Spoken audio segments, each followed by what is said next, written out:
আগামী 7 এপ্রিল আইপিএলের 20তম ম্যাচে মুখোমুখি হবে রোহিত শর্মার মুম্বাই ইন্ডিয়ান্স এবং বিরাট কোহলির রয়্যাল চ্যালেঞ্জার্স বেঙ্গালুরু। আর এই দুই দলের ম্যাচে কোন দল জয়লাভ করবে এবার তারই ভবিষ্যৎবাণী করল জ্যোতি সিটিয়া। প্রিয় দর্শক, 22 মার্চ মাঠে গড়িয়েছে আইপিএলের এবারের 18তম আসর। আর এবারের আসরের প্রত্যেকটা দল শক্তিশালীভাবে নিজেদের দল গঠন করে শিরোপা জয়ের লক্ষ্যে মাঠে নামছে। আইপিএলের 20তম ম্যাচে মাঠে নামছে মুম্বাই ইন্ডিয়ান্স এবং রয়্যাল চ্যালেঞ্জার্স বেঙ্গালুরু। যেহেতু বলা যাচ্ছে এই দুই দলের মধ্যে একটা হাড্ডাহাড্ডি লড়াই হবে, কেউ কাউকে ছাড় দিয়ে কথা বলবে না। আইপিএলে এখন পর্যন্ত এই দুই দলের 33 বারের দেখায় 19 বার জয় পেয়েছে মুম্বাই ইন্ডিয়ান্স এবং 14 ম্যাচে জয় পেয়েছে রয়্যাল চ্যালেঞ্জার্স বেঙ্গালুরু। কিন্তু এই দিন যদিও মাঠে যে ভালো খেলবে তারই ম্যাচ জেতার সম্ভাবনা বেশি। বর্তমানে শক্তিমত্তার দিক দিয়ে এই দুই দলের মধ্যে কোনো দলই কম শক্তিশালী নয়। আর এবার এই দুই দলের লড়াই কোন দল জিতবে জানিয়ে দিল জ্যোতি সিটিয়া।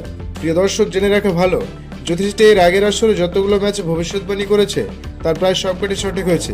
আর এবার এই 18তম আসরের 20তম ম্যাচকে নিয়ে ভবিষ্যৎবাণী করেছে জ্যোতি সিটিয়া। জ্যোতি সিটিয়ার ভবিষ্যৎবাণী হতে জানা যায় এই ম্যাচে বিরাট কোহলির রয়্যাল চ্যালেঞ্জার্স বেঙ্গালুরু জিততে চলেছে। প্রিয় দর্শক, আইপিএলের 20তম ম্যাচে কোন দল জিতবে বলে আপনি মনে করছেন? নিচে অবশ্যই কমেন্ট করে জানাবেন। ধন্যবাদ সবাইকে।